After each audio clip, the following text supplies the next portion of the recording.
السلام عليكم ورحمة الله.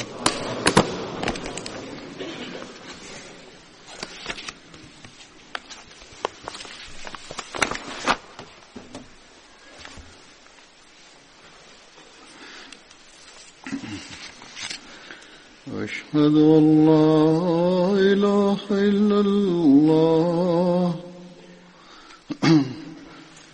أشهد أن لا إله إلا الله وحده لا شريك له وأشهد أن محمدا عبده ورسوله. أما بعد فأعوذ بالله من الشيطان الرجيم. بسم الله الرحمن الرحيم. الحمد لله رب العالمين. الرحمن الرحيم. مالك يوم الدين. إياك نعبد وإياك نستعين. اهدنا الصراط المستقيم. صراط الذين أنعمت عليهم غير المغضوب عليهم ولا الضالين. Hidup Hadrat Utsman bin Maz'un, dan saya akhiri dengan menyampaikan bahwa beliau adalah orang pertama yang dimakamkan di Jannatul Baqi. Keterangan lengkap berkenaan dengan awal mula Jannatul Baqi adalah sebagai berikut. Pasca kedatangan Hadrat Rasulullah SAW di Madinah, banyak dijumpai pemakaman di sana. Kaum Yahudi memiliki pemakaman tersendiri. Begitu juga beragam kabilah Arab memiliki pemakamannya masing-masing. Karena pada masa itu Madinah Thayyibah terbagi ke dalam berbagai daerah. Untuk itu setiap kabilah menguburkan warganya pada kawasan terbuka di daerahnya. Daerah Ka'bah memiliki pemakaman tersendiri yang sangat masyhur. Di sana terdapat banyak pemakaman kecil. Kabilah Banu Zafar memiliki pemakaman tersendiri. Begitu juga dengan kabilah Banu Salma. Di antara pemakaman lainnya, pemakaman Banu Sa'adah yang di kemudian hari berdiri sukun Nabi di atas area tersebut. Lahan yang di atasnya dibangun Masjid Nabawi pada bagian yang dipenuhi pohon korma dulunya merupakan pemakaman orang-orang musyrik. Di antara pemakaman-pemakaman tersebut, Baqiul Gharqad adalah yang tertua dan masyhur. Ketika Rasul memilihnya sebagai pemakaman bagi umat muslim, sejak saat itu sampai sekarang memiliki nilai dan keistimewaan tersendiri dan untuk selamanya. Hadrat Ubaidullah bin Abi Rafi meriwayatkan bahwa Hadrat Rasulullah SAW saat itu tengah mencari suatu lahan yang nantinya akan digunakan untuk pemakaman umat muslim saja. Untuk tujuan tersebut, Rasulullah mencari dan meninjau langsung ke berbagai tempat, dan akhirnya kehormatan itu didapatkan oleh area Baqiul Gharqad. Hadrat Rasulullah SAW bersabda, saya mendapat perintah untuk memilih Baqiul Gharqad. Pada masa itu, tempat itu disebut juga Baqiul Khanjabah, karena pada kawasan tersebut terdapat banyak pohon gharqad dan ilalang. Pada area tersebut terdapat banyak nyamuk dan serangga lainnya. Ketika nyamuk bermunculan yang disebabkan oleh kotoran atau hutan, nampaknya seperti asap yang menyebar. Seperti yang telah disampaikan tadi, bahwa yang paling pertama dimakamkan di sana adalah Hadrat Utsman bin Maz'un. Rasulullah meletakkan sebuah batu nisan di atasnya, lalu bersabda, "Beliau telah mendahului kita semua." Para sahabat bertanya kepada Rasul, "Jika ada yang wafat setelah ini, akan dikuburkan di mana?" Rasulullah bersabda, "Di dekat pendahulu kita, Utsman bin Maz'un." Dalam bahasa Arab, kata baqi artinya adalah sebuah tempat yang terdapat banyak pepohonan. Di Madinah Thayyibah, tempat tersebut dikenal dengan nama Baqiul Gharqad karena di sana banyak sekali terdapat pohon gharqad. Selain itu, di sana banyak juga rimbunan dan ilalang gurun. Tempat tersebut disebut juga Jannatul Baqi. Salah satu arti jannat dalam bahasa Arab adalah kebun atau firdaus. Tempat tersebut dikenal oleh para peziarah dengan nama Jannatul Baqi.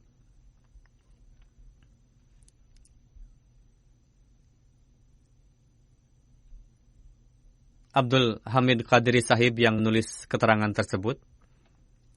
Kemudian beliau menulis, hendaknya kita jangan lupa bahwa orang Arab biasa menyebut pemakamannya dengan sebutan jannat. Sebutan lainnya juga adalah Maqabirul Baqi yang lebih dikenal di kalangan orang-orang Arab. Ini lebih dikenal di kalangan penduduk gurun dan desa yang jauh. Hadrat Salim bin Abdullah meriwayatkan dari ayahnya, yakni ketika ada yang wafat, Rasul bersabda, "Kuburkan jenazahnya pada urutan setelah pendahulunya. Utsman bin Maz'un adalah pendahulu yang sangat baik dalam umatku." Hadrat Ibnu Abbas meriwayatkan, ketika Hadrat Utsman wafat, Rasul menghampiri jenazahnya. 3 kali Rasul menundukkan badan, lalu mengangkat kepala, dan bersabda dengan suara tinggi, "Wahai Abu Sa'ib, semoga Allah telah mengampunimu. Engkau telah meninggalkan dunia ini dalam keadaan bersih dari segala kekotoran dunia." Hadrat Aisyah meriwayatkan, Hadrat Rasulullah sallallahu alaihi wasallam mencium jenazah Hadrat Utsman sambil mencucurkan air mata. Hadrat Aisyah meriwayatkan, ketika Hadrat Utsman wafat, Hadrat Rasulullah mencium almarhum. Saya melihat air mata Rasulullah menetes ke pipi jenazah almarhum. Sedemikian rupa derasnya air mata beliau sehingga menetes ke pipi almarhum.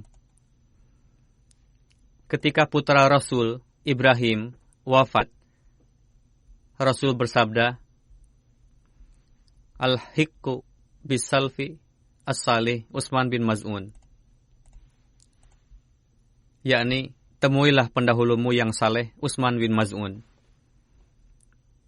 Hadrat Utsman bin Affan meriwayatkan, Hadrat Rasulullah mengimami salat jenazah Hadrat Utsman bin Maz'un dan beliau takbir sebanyak 4 kali. Sebagian orang terkadang mengatakan bahwa takbir tidak bisa lebih dari 3 kali. Padahal bisa saja 4 kali. Muttalib meriwayatkan, ketika Utsman bin Maz'un wafat, lalu jenazah beliau diangkat untuk dimakamkan. Lalu Rasul memerintahkan seseorang untuk mengambil batu. Namun orang tersebut tidak dapat mengangkat batunya karena berat. Kemudian Rasul menghampiri, lalu menyingsingkan kedua lengan baju, sehingga tampak putihnya lengan beliau. Dan sampai saat ini, saya masih ingat dengan baik kejadian itu.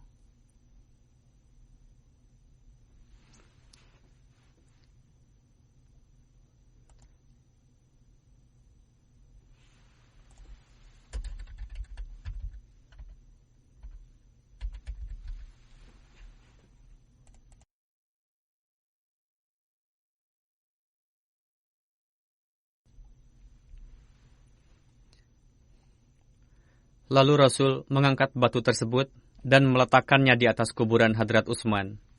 Lalu bersabda, saya akan mengenali kuburan ini melalui nisan ini. Dan jika ada yang wafat dari keluargaku, aku akan kuburkan di dekatnya. Riwayat Sunan Abu Daud. Berkenaan dengan kewafatan Hadrat Utsman bin Maz'un, saya akan sampaikan keterangan selengkapnya dari Hadrat Mirza Bashir Ahmad Sahib, yakni dalam menjelaskan kejadian 2 Hijri, beliau bersabda, pada akhir tahun tersebut, Rasulullah meminta untuk membangun sebuah pemakaman di Madinah untuk para sahabat beliau yang disebut dengan Jannatul Baqi. Setelah itu, pada umumnya sahabat yang wafat dimakamkan di pemakaman tersebut. Sahabat pertama yang dimakamkan di sana adalah Utsman bin Maz'un. Utsman termasuk muslim awalin, saleh, rajin beribadah, dan bersifat sufi. Setelah baiat, suatu ketika beliau memohon kepada Rasulullah dengan mengatakan, jika Rasul merestui, saya akan meninggalkan kehidupan dunia sepenuhnya dan memisahkan diri dari istri dan anak-anak, lalu akan mengabdikan hidup secara khusus untuk beribadah ilahi. Namun Rasul tidak merestuinya. Saya pernah menyampaikan hal ini pada khutbah yang lalu. Walhasil, kewafatan Hadrat Utsman telah menyebabkan kesedihan yang mendalam di hati Rasulullah.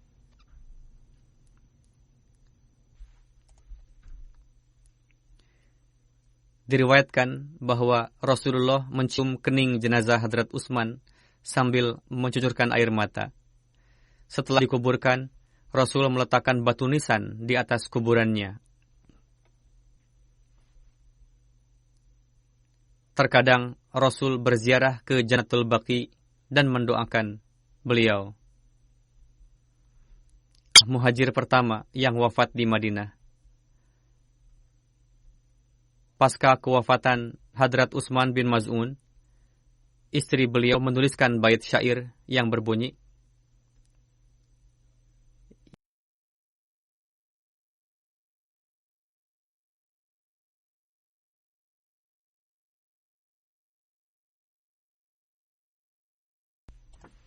artinya, wahai mata, alirkanlah air mata yang tak kunjung henti pada peristiwa duka Utsman. Pada orang yang mengarungi malam untuk mencari keridaan Sang Pencipta, sampaikan kabar suka padanya bahwa seorang yang saleh telah dimakamkan. Baqi dan pohon gharqad menjadi suci dengan keberadaannya. Tanahnya menjadi bercahaya setelah dikuburkannya. Atas kewafatan beliau, hati sedemikian rupa nestapa yang tak kunjung sirna sampai datangnya maut, dan kondisiku ini tak akan pernah berubah. Demikianlah curahan perasaan istri beliau. Hadrat Ummi Ala, wanita dari kalangan Ansar yang telah baiat kepada Hadrat Rasulullah, beliau meriwayatkan, ketika kaum Ansar mengundi rumah yang akan ditempati oleh kaum Muhajirin, undian yang keluar untuk Hadrat Utsman bin Maz'un adalah rumah kami. Dan kami menempatkan beliau di rumah kami. Hadrat Ummi Ala mengatakan, ketika Hadrat Utsman tinggal di rumah kami, suatu ketika beliau sakit. Kami mengkhidmati beliau sehingga tiba kewafatan beliau. Kami mengkafani jenazah beliau dengan kain baju beliau sendiri. Rasulullah datang ke rumah kami. Hadrat Ummi Ala mengatakan, semoga rahmat tercurah padamu, wahai Abu Saib. Hadrat Ummi Ala mengulangi kalimat tersebut di hadapan Rasulullah. Semoga rahmat Tuhan tercurah padamu, wahai Abu Saib. Aku bersaksi mengenaimu bahwa Allah Ta'ala pasti telah menganugerahkan kemuliaan padamu.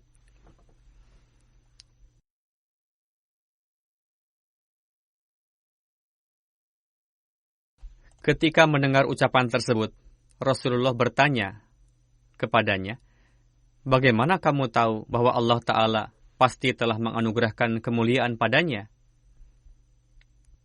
Saya menjawab, wahai Rasul, aku rela mengorbankan kedua orang tuaku demi engkau. Saya tidak mengetahuinya. Itu hanya luapan emosi saya semata.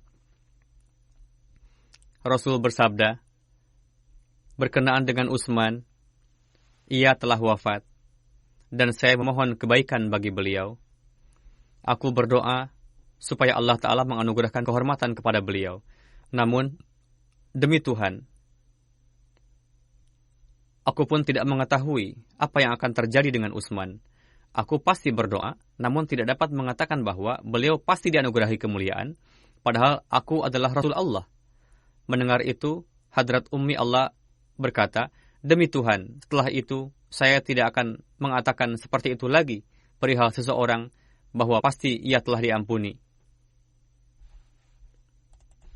Beliau mengatakan, saya tertidur membawa duka itu karena saya memiliki ikatan yang khas dengan almarhum. Ketika tidur dalam mimpi diperlihatkan kepada saya sebuah sumber mata air Hadrat Utsman yang tengah mengalir.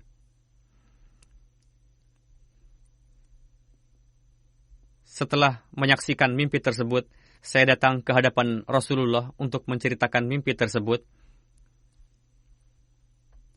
Rasul bersabda, sumber mata air yang mengalir itu adalah amalannya.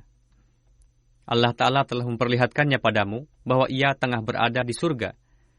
Dan itu adalah amalannya bagaikan sumber mata air yang mengalir di sana. Walhasil, ini adalah suatu cara tarbiyat Rasulullah untuk jangan memberikan kesaksian dengan yakin seperti itu berkenaan dengan pengampunan Allah Ta'ala. Ketika amalan mulia Hadrat Utsman ditampakkan dalam bentuk sumber mata air mengalir di dalam mimpi kepada Hadrat Ummi Allah, dan Rasulullah membenarkan hal itu. Rasulullah mengetahui bahwa Allah Ta'ala ridho kepada para sahabat Badar, dan doa Rasul dan penzahiran emosional Rasul kepada beliau menjelaskan bahwa Rasul yakin berkenaan dengan beliau bahwa Allah Ta'ala akan mendengar doa-doa tersebut dan akan meraih qurub ilahi. Namun demikian, beliau tetap mengatakan bahwa kita tidak dapat memberikan kesaksian seperti itu mengenai seseorang. Dalam Musnad Ahmad bin Hanbal dijelaskan mengenai kejadian ini, yakni Kharijah bin Zaid meriwayatkan dari ibunya, beliau mengatakan bahwa ketika Hadrat Utsman bin Maz'un wafat, ibunda Hadrat Kharijah bin Zaid mengatakan, Abu Saib, kamu suci, hari-harimu yang baik sangatlah baik. Nabi SAW mendengarnya dan bersabda, siapa ini? Beliau menjawab, saya. Rasul bersabda, apa yang Anda katakan? Saya katakan, wahai Rasulullah, amalan dan ibadah Utsman bin Maz'un memberitahukan kepada saya bahwa Allah Ta'ala pasti telah menganugerahkan maghfirah kepada beliau. Rasulullah bersabda, kita tidak melihat dalam diri Utsman bin Maz'un selain kebaikan, namun seiring dengan itu bersabda, ingatlah, aku adalah Rasul Allah. Namun demi Tuhan, aku pun tidak tahu apa yang akan terjadi padaku nanti.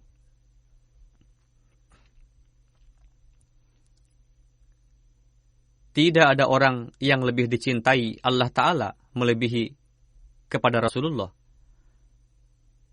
Beliau adalah kekasih Allah. Namun begitu dalamnya rasa takut beliau kepada Allah Ta'ala, sehingga berkenaan dengan diri beliau sendiri pun, beliau bersabda bahwa beliau pun tidak tahu apa yang akan terjadi dengan beliau nantinya.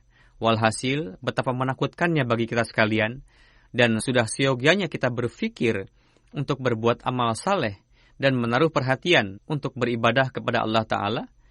Dan meskipun demikian, alih-alih membanggakan diri, justru harus semakin memperlihatkan kerendahan hati dan senantiasalah memohon rahmat dan karunia Allah Ta'ala supaya Allah menganugerahkan rahmat dan fadalnya.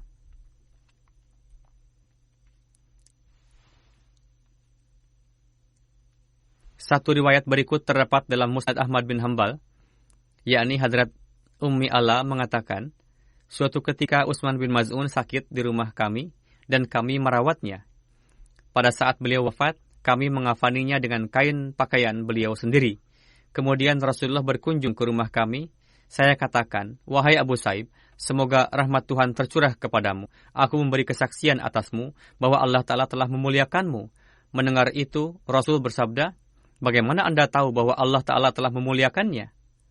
Beliau menjawab, saya tidak mengetahuinya. Orang tuaku rela berkorban demi Rasul. Rasulullah bersabda, sejauh berkenaan dengannya, jelaslah bahwa panggilan maut telah datang dari Allah Ta'ala kepadanya, dan aku mengharapkan kebaikan baginya. Semoga Allah Ta'ala memperlakukannya dengan baik. Namun, demi Tuhan, meskipun aku seorang Rasul Allah, aku pun tidak mengetahui apa yang akan terjadi padaku nanti. Beliau berkata, setelah itu saya tidak akan menetapkan seseorang suci. Setelah itu, kewafatan tersebut telah menimbulkan kesedihan dalam diri saya. Lalu dijelaskan mengenai mimpi beliau, kemudian menceritakannya kepada Rasulullah. Kejadian tersebut telah tertulis dalam 2 kitab yang berbeda.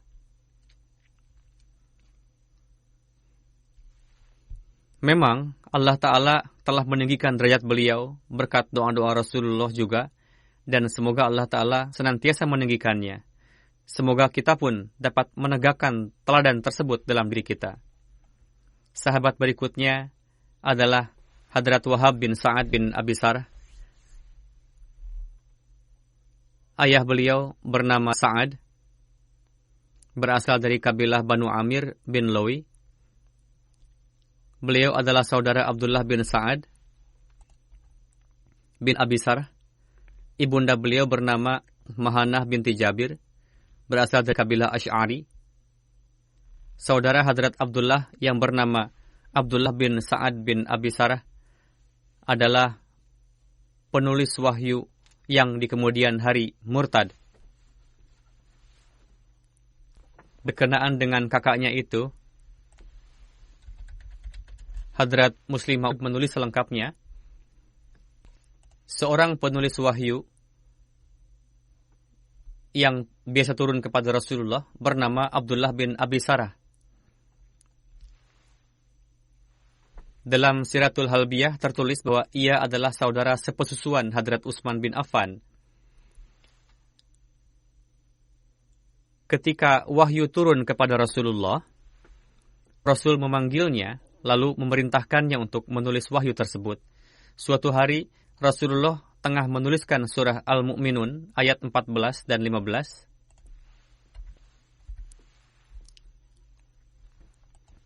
Ketika sampai pada kalimat "Tsumma ansha'nahu khalqan akhar",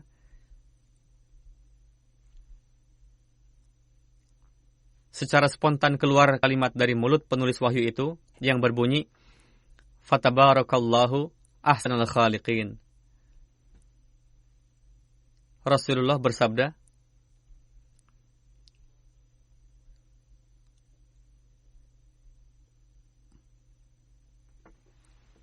betul, seperti itulah bunyi wahyunya. Tulis saja kalimat itu. Lantas tidak terfikir oleh orang yang tidak beruntung itu bahwa sebagai konsekuensi dari ayat-ayat sebelumnya, ayat yang berikutnya sudah lazim muncul dengan sendirinya.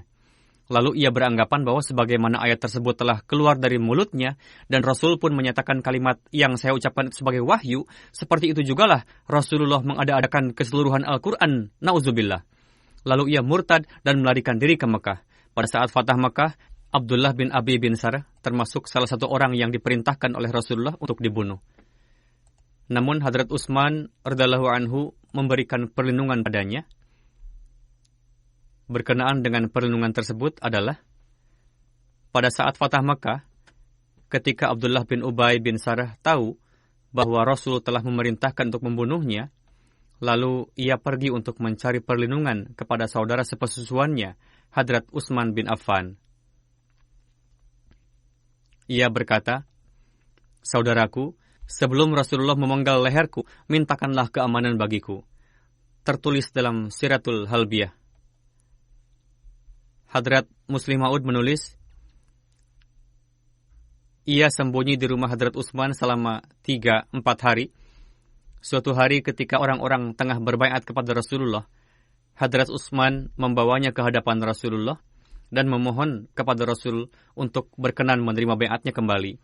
Pada awalnya, Rasulullah tidak merespon, namun pada akhirnya Rasul menerima baiatnya. Dengan demikian, baiat 2 kali. Masih banyak lagi alasan lainnya yang membuatnya diperintahkan untuk dibunuh. Di antaranya, ia telah menyebabkan kekacauan dan provokasi. Alasan ia dihukum tidak hanya satu saja, ada juga hal lainnya sehingga ditetapkan untuk dibunuh. Asim bin Umar meriwayatkan, ketika Hadrat Wahab hijrah dari Mekah ke Madinah, beliau tinggal di rumah Hadrat Kulsum bin Hadam. Hadrat Rasulullah menjalinkan persaudaraan antara beliau dengan Hadrat Suwaid bin Amru. Beliau berdua syahid pada perang Mautah.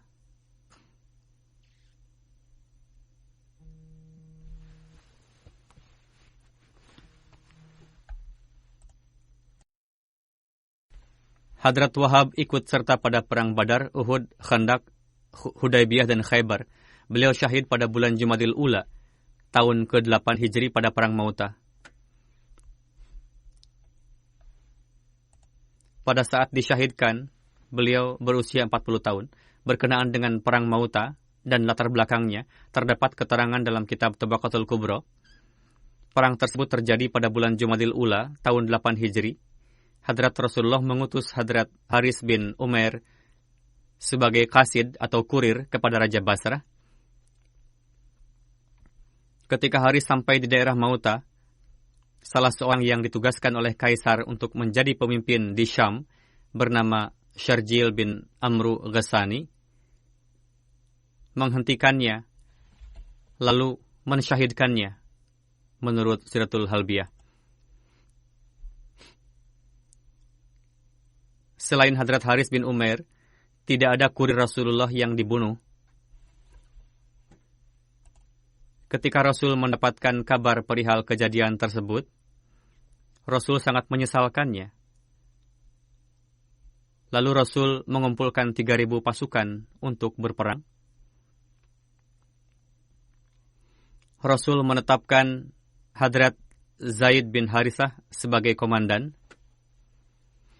Setelah menyiapkan bendera putih, Rasul menyerahkannya kepada Zaid dan bersabda, "Pergilah ke tempat di mana Hadrat Haris disyahidkan, lalu serulah kepada Islam.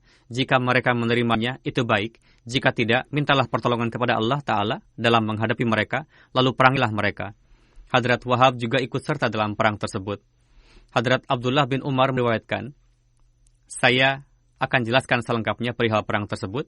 Hadrat Rasulullah menetapkan Hadrat Zaid bin Harithah sebagai komandan pada perang Mautah. Rasul bersabda, jika Zaid syahid, maka yang akan menggantikannya adalah Ja'far. Jika Ja'far pun syahid, akan digantikan oleh Abdullah bin Rawaha. Laskar tersebut disebut juga dengan nama Jaish Umara. Berkenaan dengan seorang Yahudi, Hadrat Muslih Ma'ud radhiyallahu anhu menulis,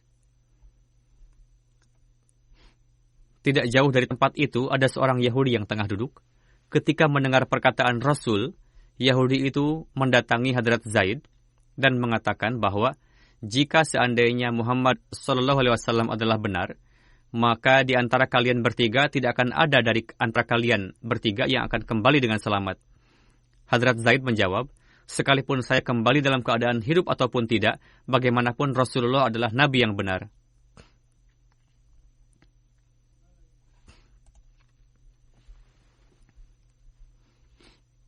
Hadrat Rasulullah mendapatkan kabar dari Allah Ta'ala perihal kondisi peperangan dan para syuhada.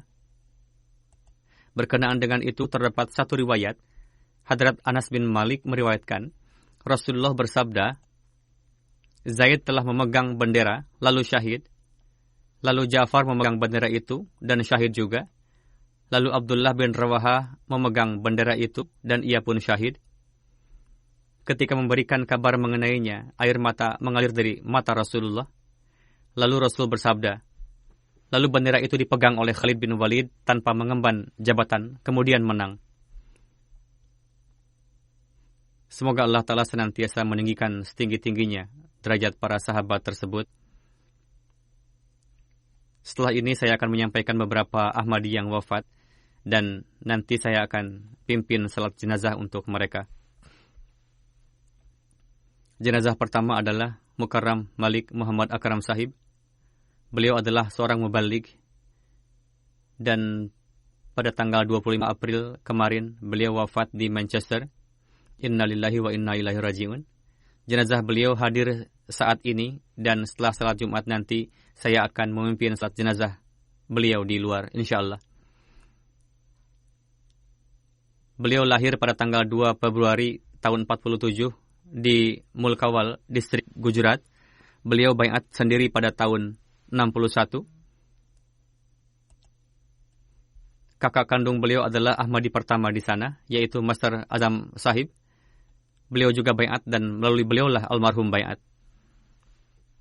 Almarhum menulis sebuah artikel. Saya ingat di dalamnya tertulis bahwa beliau datang ke Rabuah untuk menuntut ilmu, kemudian setelahnya baiat dan terkesan dengan lingkungan Rabuah. Pada tahun 62 beliau mewakafkan diri setelah baiat. Setelah mendapat gelar BA, beliau mendapat gelar syahid dan HA.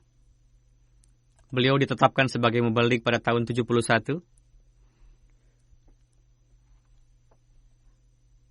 Hadrat Khalifatul Masih ketiga menikahkan beliau dengan Amatul Karim Sahibah, putri dari Maulwi Abdul Basharat Abdul Ghafur Sahib. Beliau mendapatkan taufik untuk berkhidmat di beberapa daerah di Pakistan dan luar negeri juga. Di UK, beliau mendapatkan taufik untuk berkhidmat hingga 30 tahun di Jemaat Oxford, Manchester, Glasgow, dan Cardiff. Total masa pengkhidmatan beliau menjadi 48 tahun. Di UK juga beliau menjadi naib officer Jalsahgah selama beberapa tahun. Dari 71 hingga 73 beliau tinggal di beberapa tempat di Pakistan. Dari tahun 73 hingga 77 beliau tinggal di Gambia, lalu tinggal di Karachi, Pakistan dari 77 hingga 79. Kemudian 79 hingga 80 beliau tinggal di Markaz Wakilut Tabshir Rabwah. Dari 80 hingga 83 beliau menjabat sebagai prinsipal di Nigeria Missionary College Hilaru. Lalu beliau kembali ke Rabwah dan tinggal di Rabwah hingga 89. Dari 89 hingga 2018 beliau kembali mendapat taufik untuk berkhidmat di UK. Pertama beliau pensiun pada tahun 2007 karena usia. Pada bulan Februari 2007 beliau mengajukan kembali untuk berkhidmat dan mendapat taufik untuk berkhidmat hingga 2018. Karena sakit beberapa hari yang lalu, meskipun beliau tetap sebagai wakaf zindagi, namun beliau menghentikan dulu pengkhidmatannya. Beliau tidak mampu menunaikan pengkhidmatan aktif lalu pensiun. Namun tidak juga bisa dikatakan bahwa beliau tidak berkhidmat selama beberapa bulan. Adapun beliau telah melewati beberapa bulan tanpa pengkhidmatan rutin hingga pada akhirnya wafat dalam pengkhidmatan. Amir Sahib UK menulis bahwa almarhum adalah seorang pekerja keras dan taat. Beliau orang yang tabah. Apapun pengkhidmatan jemaat yang diamanahkan kepada beliau, beliau tunaikan dengan kerja keras dan jujur. Dan beliau selalu dawam mengirimkan laporan. Beliau senantiasa mengirim laporan dengan segera. Pada saat ditugaskan di Manchester dilakukan pembangunan Masjid Darul Aman, Malik Sahib sangat berperan aktif dalam mengumpulkan dana masjid. Ataul Mujib Rashid Sahib mengatakan bahwa Akram Sahib memiliki akhlak yang mulia dan memiliki banyak kelebihan. Beliau adalah Ahmadi yang sangat saleh, jujur, mukhlis, dan rela berkorban. Beliau adalah mubaligh yang semangat bekerja dengan penuh tanggung jawab. Beliau adalah khadim jemaat yang mempunyai maqam yang sangat tinggi dalam ketaatan kepada khilafat. Majid Syal Qutri Sahib menulis bahwa beliau mempunyai kelebihan yang banyak, terutama beliau adalah khadim yang setia pada khilafat. Beliau sangat gemar tabligh.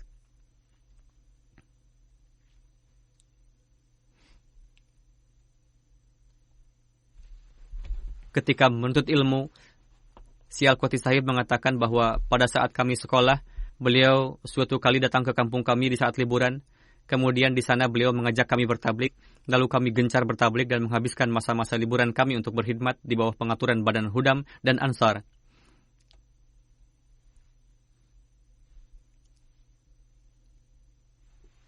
Beliau senantiasa mengarungi hidup dengan penuh ketaatan. Aslam Khalid Sahib yang berkhidmat di London sebagai sekretaris pribadi mengatakan, saya memiliki kaitan kekerabatan dengan almarhum karena pernikahan.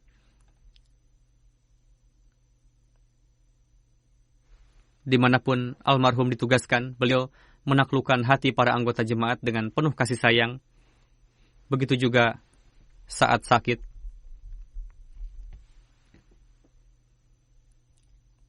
Dimanapun beliau berkhidmat, khususnya di Manchester, beliau senantiasa mengenang para anggota dengan penuh cinta. Beliau punya ikatan kasih sayang terhadap anak-anak jemaat dan para pemuda. Beliau menjadi teladan. Khalid Sahib menulis, saat ini anak-anak itu sudah dewasa dan telah menikah. Salah seorang dari mereka menyampaikan kepada saya melalui telepon, setelah ia menikah dan anak mereka lahir pada pukul 2.30 malam, mengatakan, Pak Mubalik, di rumah saya telah lahir seorang anak laki-laki. Pada awalnya Akram Sahib mengatakan dalam hati bahwa info seperti ini kenapa pula disampaikan pada waktu yang tidak tepat di malam hari seperti ini. Padahal bisa juga disampaikan pagi nanti. Namun itu merupakan bentuk kecintaan anak tersebut kepada Mubalik yang telah memberikan tarbiyat padanya. Almarhum mengatakan bahwa anak itu lalu membungkam mulut saya dengan mengucapkan kalimat berikutnya, Pak Mubalik, sejak awal saya telah bertekad bahwa jika Allah Ta'ala menganugerahi saya anak laki-laki, orang pertama yang akan saya kabari nanti adalah Tuan. Sekarang saya akan memberitahu ayah saya. Demikianlah bentuk kasih sayang orang-orang dan para anggota kepada beliau. Semoga Allah Ta'ala senantiasa meninggikan derajat beliau, mengampuni beliau, menganugerahkan ketabahan kepada orang-orang yang ditinggalkan.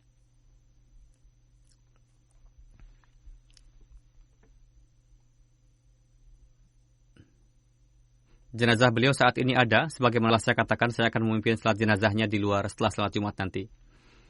Kedua adalah jenazah gaib Chaudhry Abdul Shakur Sahib Mubalik Silsilah. Beliau adalah putra dari Chaudhry Abdul Aziz Sahib Sialkoti. Beliau wafat pada tanggal 12 April. Innalillahi wa inna ilaihi raji'un. Beliau lahir pada tanggal 10 November tahun 35. Beliau adalah Ahmadi keturunan. Kakek beliau baiat pada tahun 01. Mukarram Abdul Shakur Sahib meraih gelar FA, kemudian gelar Syahid HA, lalu muwakafkan hidup pada bulan Juni tahun 56. Sebelumnya beliau bekerja sebagai juru tulis di divisi jalan kereta api. Pada tahun 62 beliau lulus ujian HA dan pada tahun 63 beliau lulus ujian Syahid dari Jamiah Ahmadiyah. Beliau ditugaskan di Wakalat Malsani sejak Juli 63, lalu berkhidmat di beberapa kantor di Rabuah. Pada tahun 64, beliau diutus ke Sierra Leone untuk menyampaikan tabligh Islam. Beliau mendapat taufik untuk berkhidmat di sana hingga November 68. Dari sejak 70 hingga Desember 73, beliau menetap di Ghana. Dari 75 hingga 78, beliau tinggal di Gambia. Dari Februari hingga April 86, hingga beliau mendapat taufik untuk berkhidmat di Liberia. Di negara-negara tersebut, beliau mendapat taufik untuk berkhidmat sebagai Amir dan Missionary in Charge. Pada tahun 90, beliau ditetapkan sebagai Naib Wakil Tabshir. Beliau terus berkhidmat sebagai Naib Wakil Salis, Sekretaris Komite Akomodasi, Naib Wakil Malsani, dan setelah pensiun tahun 95, beliau mendapat taufik untuk berkhidmat setelah dikaryakan kembali hingga 2004. Karena derita sakit, ada benjolan hitam di mata, beliau pensiun di tahun 2004. Putra beliau, Dr. Abdul Shabur Sahib yang tinggal di Amerika, mengatakan bahwa ayah saya sangat sederhana dan gigih. Kami mendapatkan kesempatan untuk menyaksikan kehidupan beliau sebagai Amir dan Missionary in Charge, sibuk dalam tugas tabligh dan tarbiyat. Beliau senantiasa menyiapkan khutbah-khutbah dengan kerja keras. Beliau menyampaikan khutbah dengan baik dan mengutip pujukan dari Al-Quran Karim, hadis, buku-buku jemaat, Alkitab, dan lain-lain. Beliau bertabligh kepada orang Kristen dan Islam dengan dalil-dalil dan berbicara dengan penuh kasih sayang. Selanjutnya beliau mengatakan bahwa almarhum membiayai pendidikan kami dengan sarana terbatas dan membekali kami dengan pendidikan yang tinggi.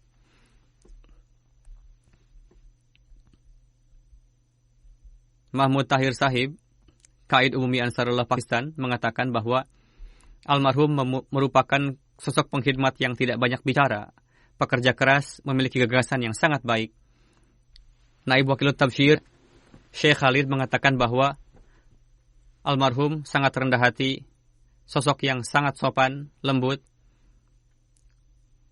Beliau sangat setia dan rela berkorban demi khilafat dan jemaat.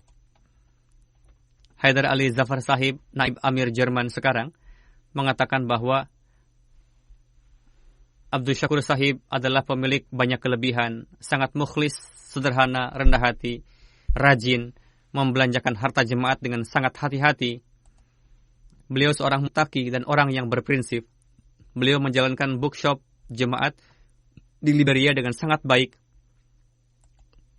Dan penghasilan yang diterima beliau gunakan untuk renovasi masjid dan rumah mubalik. Di tempat yang sederhana, beliau membangun sebuah kompleks yang di dalamnya terdapat perpustakaan, ruang tamu. Di dalam masjid terdapat bagian terpisah bagi laki-laki dan perempuan. Terdapat rumah mubalik juga, dan saat pembangunan masjid, beliau bekerja dengan tangan sendiri bersama para tukang. Beliau membangun masjid kompleks dengan mencari dananya sendiri dan ikut serta dalam pembangunan. Haidar Ali Sahib menggantikan beliau dan diadakan acara perpisahan pada tahun 86. Ketika disampaikan pujian atas kerja keras dan jasa-jasa beliau dalam membangun masjid dan rumah misi, beliau mengatakan dengan penuh kerendahan hatian bahwa mubalik sebelum saya telah mendapat taufik untuk membeli tempat ini dan Allah Ta'ala menganugerahi saya taufik sehingga tempat ini dapat berdiri pada masa saya.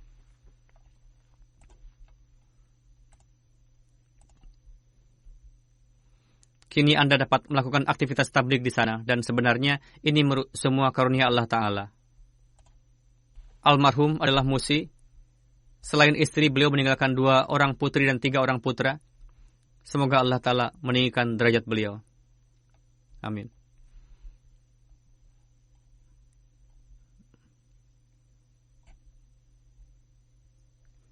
Jenazah ketiga adalah jenazah gaib, yaitu jenazah Mukarram Muhammad Salim Muhammad Sahib, Mu'allim Waqfi Jadid. Beliau wafat pada tanggal 21 April tahun 2019 dengan putusan ilahi. Innalillahi wa inna ilaihi raji'un. Buyut beliau Malik Allah Bakshahib adalah sahabat Hadrat Masih Maud alaihi salam. Beliau menyaksikan gerhana bulan dan matahari, pergi ke Kadian jalan kaki dari Lodran dan mendapatkan karunia berbaiat di tangan Hadrat Masih Maud alaihi salam. Ayahanda beliau Mukarram Malik Ghulam Muhammad Sahib termasuk muallimin awalin jemaat. Ayahanda beliau juga muallim.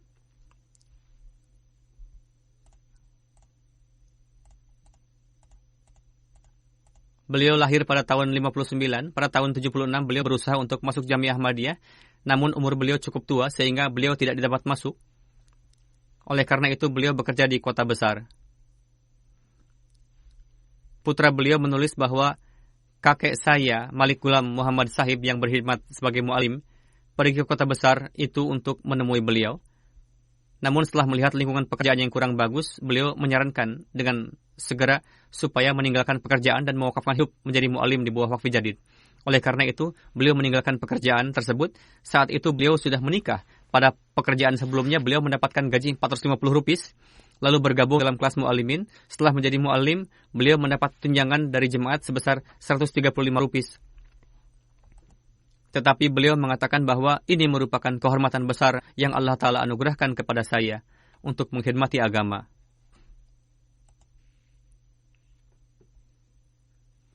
Beliau mulai mewakafkan kira-kira seperempat atau sepertiga dari penghasilannya. Sebelumnya beliau mencari nafkah dunia semata. Beliau ditugaskan di Nagar Parkar pada tahun 89.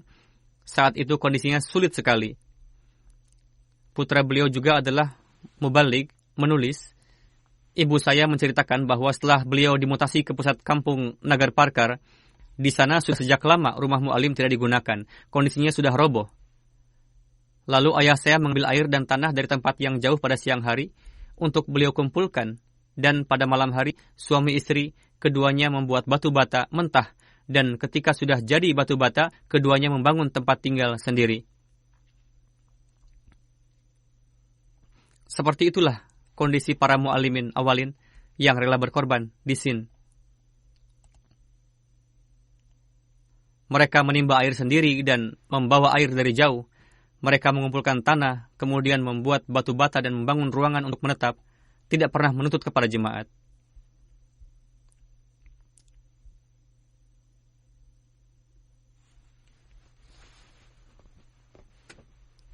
Putra beliau menulis bahwa di Nagar Parkar beliau menceritakan bahwa dulu tidak ada sarana yang memadai di Nagar Parkar.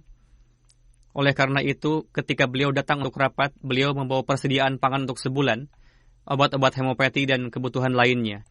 Karena beliau tinggal di area terpencil suatu kali, beliau pergi rapat, beliau lupa jalan pulang, daerah di sana adalah belantara. Orang menunjukkan jalan dengan melihat jejak langkah di atas pasir. Beliau tidak bisa mengenali jejak yang pasti sehingga beliau lupa jalan. Saat itu air sudah habis. Di Sind sangat panas. Akhirnya beliau jatuh pingsan akibat kehausan dan kecapean. Saat itu ada 2 orang menunggangi unta lewat.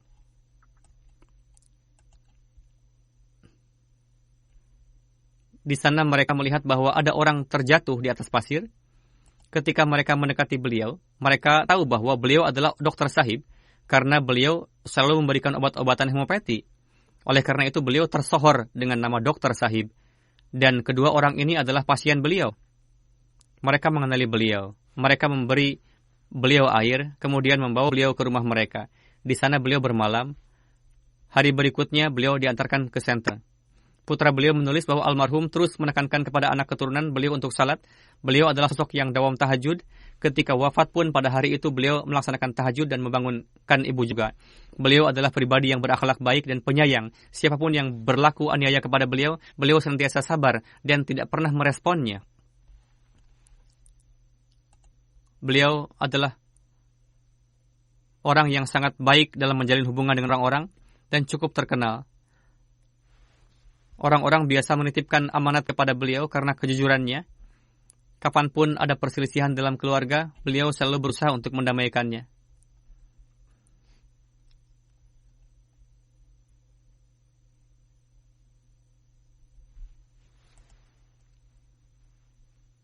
Almarhum juga seorang musi. Selain istri, beliau juga meninggalkan 3 orang putra dan 3 orang putri. Seorang putra beliau, Mubarak Ahmad Munir Sahib, mendapat taufik untuk berkhidmat sebagai murabi jemaat di Burkina Faso, dan beliau tidak dapat pergi ke Pakistan atas kewafatan ayahanda beliau.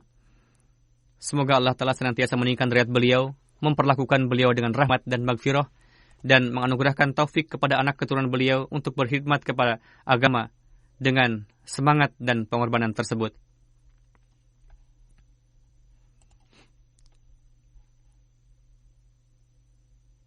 Jenazah keempat adalah jenazah gaib Mukarram Muwaishi Juma Sahib, Tanzania. Beliau wafat pada tanggal 13 Maret. Innalillahi wa inna ilaihi raji'un. Beliau lahir antara tahun 33-34 di daerah Morogoro, Tanzania. Pada tahun 67 beliau bergabung ke dalam Jemaat Ahmadiyah. Peristiwa baiatnya beliau adalah sebagai berikut, yakni di sebagian kalangan ulama Sunni, di sana terdapat tradisi akikah atas anak yang lekas wafat, bukannya anak yang hidup.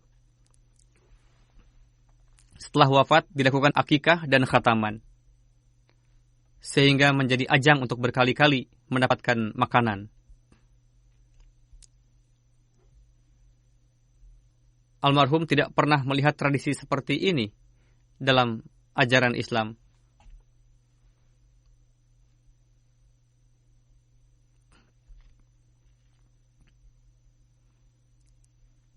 Melihat kondisi demikian, beliau sangat sedih.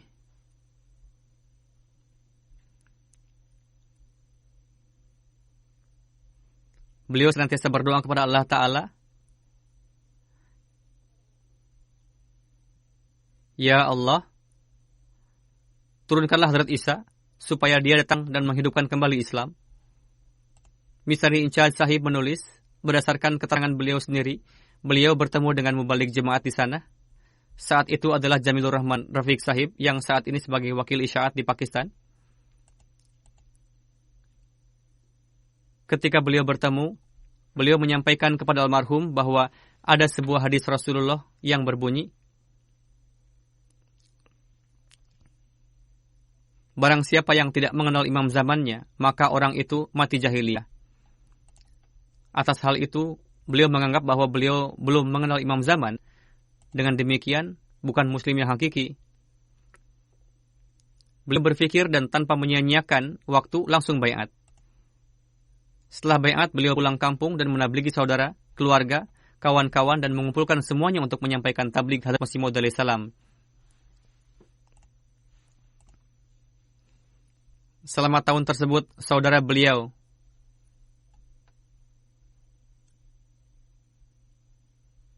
Idi Salman Sahib yang sudah wafat, Jumah Sahib dan istri bergabung ke dalam jemaat berkat tabligh almarhum.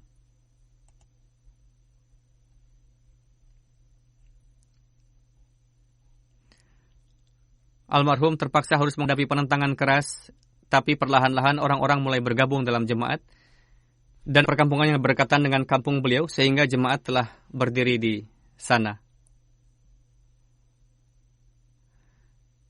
Incharge Sahib menulis bahwa Mayuni adalah jemaat teladan di daerah Morogoro dan itu adalah jemaat yang berdiri berkat andil usaha gigih beliau.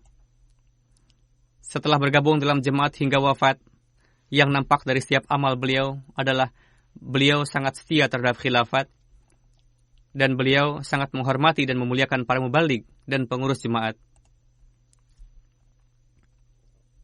Beliau senantiasa mematuhi nizam jemaat. Beliau sangat gemar dan bersemangat untuk bertabligh dan senantiasa bertabligh. Beliau tidak melepaskan kesempatan dari tangan untuk bertabligh. Beliau selalu terdepan dalam pembayaran canda, bahkan setiap saat berpikir bahwa berapapun penghasilannya harus dikeluarkan candahnya, dan senantiasa mengatakan, dunia yang sementara ini tidak ada hakikatnya. Beliau adalah musi dan senantiasa mendorong orang-orang untuk ikut serta dalam nizam berkat ini. Beliau adalah teladan dalam menegakkan salat. Beliau sendiri dawam salat 5 waktu. Beliau juga menasihati anak-anak cucu untuk dawam. Beliau senantiasa menunaikan tahajud dengan penuh kelezatan. Beliau banyak menghafal doa-doa Rasulullah. Beliau sangat gemar membaca buku-buku Hadrat Masih Maud alaihi salam. Putra beliau Syamun Jumah Sahib, dosen Jamiah Ahmadiyah Tanzania, mengatakan bahwa dari tahun 87 hingga 90, kami 3 bersaudara belajar di Jamiah Tanzania. Di sana ada kursus mubashir, dan saya ingat bahwa suatu kali selama liburan kami bermusyawarah supaya salah seorang dari kami meninggalkan pendidikan jamiah dan kembali pulang dan membantu kedua orang tua. Kami menceritakan hal itu kepada ayahanda, namun ayah marah. Syamun Jum'an Syahib, putra beliau menulis bahwa saya tidak lupa hari ketika ayahanda Sahib dengan tegas menasihati kami, bertawakallah kepada Allah dan lanjutkan pendidikan di jamiah. Jangan sekali-kali meninggalkan pendidikan. Almarhum meniupkan ruh penghormatan jemaat kepada ketiga putra beliau.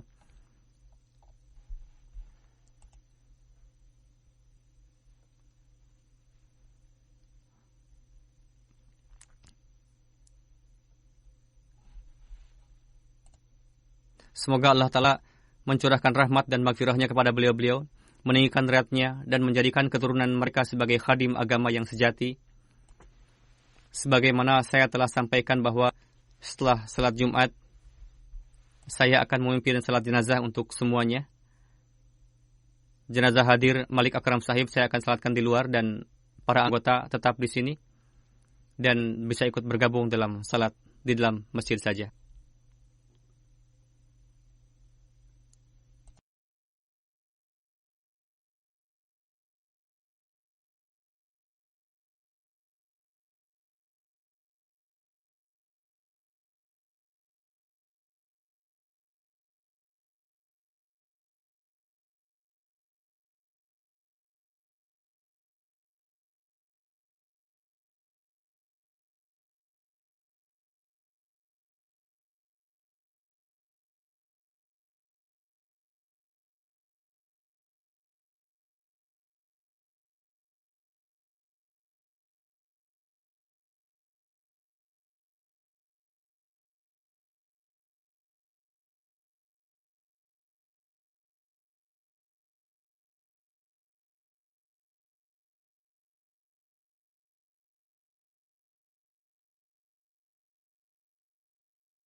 में शामिल हों।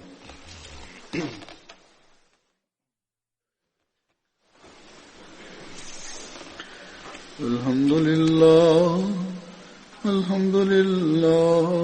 नहमदुहु व नस्तईनुहु व नस्तगफिरुहु व नु'मिनु बिही व नतवक्कलु अलैहि व नऊज़ु बिल्लाहि मिन शुरूरि अनफुसिना व मिन सय्यिआति अअमालिना मन यहदिहिल्लाहु फला मुदिल्ल लहु व मन युद्लिल फला हादिय लहु व नशहदु अन ला इलाहा इल्लल्लाह व नशहदु अन्ना मुहम्मदन अब्दुहु व रसूलुहु इबादल्लाहि रहिमकुमुल्लाह إن الله يأمر بالعدل والإحسان وإيتاء ذي القربى وينهى عن الفحشاء والمنكر والبغي يعظكم لعلكم تذكرون اذكروا الله يذكركم وادعوه يستجب لكم ولذكر الله أكبر.